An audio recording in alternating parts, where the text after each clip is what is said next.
Hey guys, I'm Prodigy from ASTKilo23. Now, I'm sorry to say, this is the last video I'm going to be able to do for about the next 3 to 4 weeks. Sucks, I know. My cat is up on the deck meowing at me, she wants me really bad.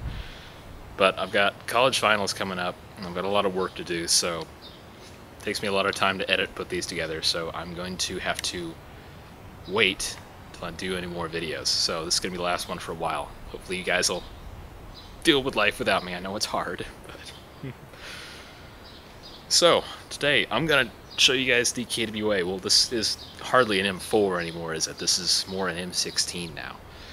I got this thing, it was the M4 RIS. It still says that on the lower receiver, but about a month and a half ago, I was out at Evergreen Airsoft in Sultan, Washington, and dumbest thing happened.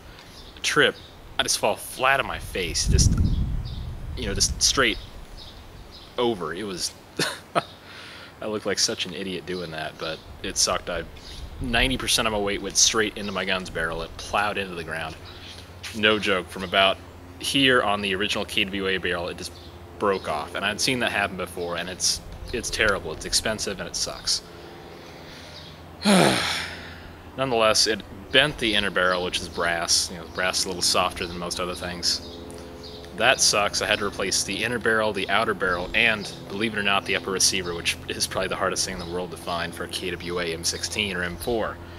Because one of the, like, a big chunk of the front actually cracked off. I guess these receivers can't take blunt force hits, so please don't fall on them. I was able to scrounge up a Gen 1 upper receiver from the KWA Pro Shop for, I think, like 50 bucks, and I want to say like 55 after shipping or something. It really wasn't that expensive. The Gen 2 bodies are like 100 bucks, and who wants to pay 100 bucks for just an upper receiver? So I lucked out in getting that. So let's start from the back. I believe this is an Echo 1 stock. I picked this up for like 30 bucks off of e-bike or GI or one of them. And I spray painted it, put some texture on here so it looks and feels like a classic Army stock or something along those lines. Really love the feel. I've always loved full stocks. I put them on every gun I possibly can. What else is on here? Obviously you got a riser quick detach mount. It does have the quick detach thing here, which is really nice, so I can swap out that EOTech replica from my ICS M4 if I want, put it on here. They're both pretty much sighted in at about the same mark, so I can swap them out pretty easily. I got an AIM ×4 scope on here. It's a 4x30. It works pretty well. It does its job well enough. This gun shoots right about where I need the ×4 mark to be, so it feels very good and it's pretty quick to sight in. It's not the biggest reticle, but with the low profile scope rings and the riser mount on here, it's just where I need it to, even if we're wearing a mask, so that's pretty nice.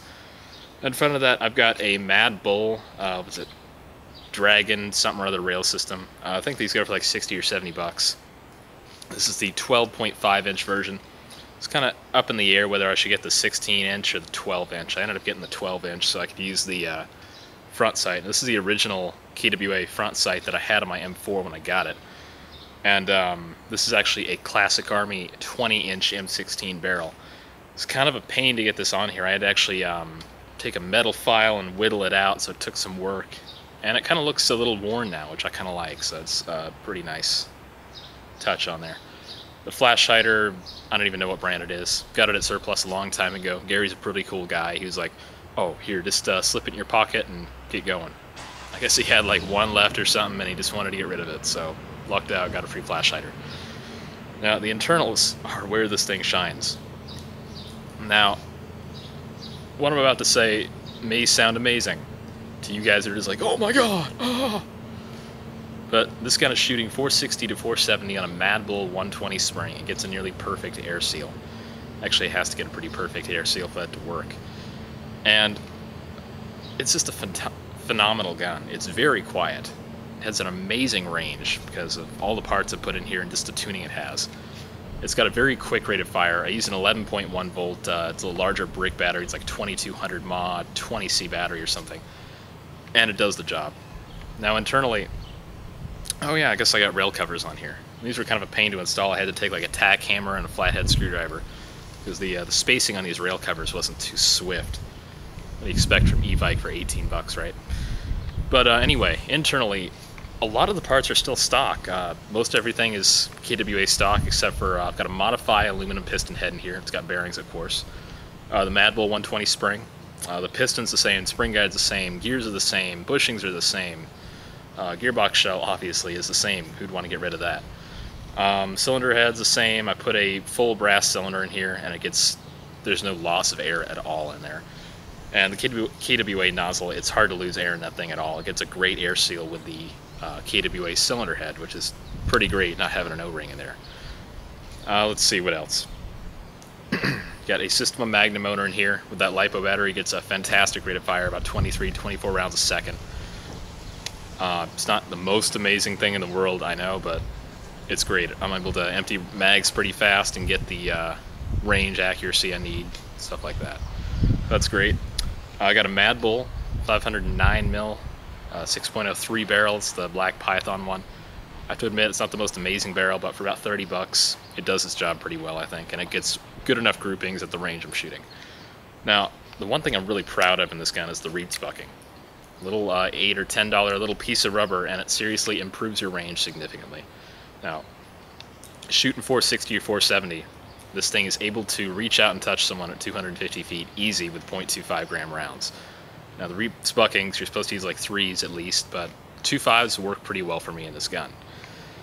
Now, I know what you guys are thinking. Anyone who's watching this from like Evergreen or Snohomish Airsoft, I will have this thing shooting 400 when I come out there, don't worry. I always test out different springs in my guns and see what they are capable of, so that's pretty nice. Also, I've got low resistance wiring in this thing. It's wired to Deans in the back. It's always great. The switch assembly in this thing can take a LiPo battery for probably 100,000 plus rounds without a problem. What else we got in this thing? I think that's about it internally. Also, I've got a Sorbo pad on the cylinder head, so it helps to quiet it down a little bit, and it's going to hopefully save my gearbox shell for a while. Also, I've got the angled foregrip. I traded some guy for this, my tech services, for one of these, so it works pretty well. That's about it. This is a very... I love this gun to death. It is one of my favorite guns I've ever owned. I'm never going to give it away unless you guys offer me an amazing price. So, thanks for watching. I'm Prodigy from Airsoft Team Kilo23. Take it easy, guys.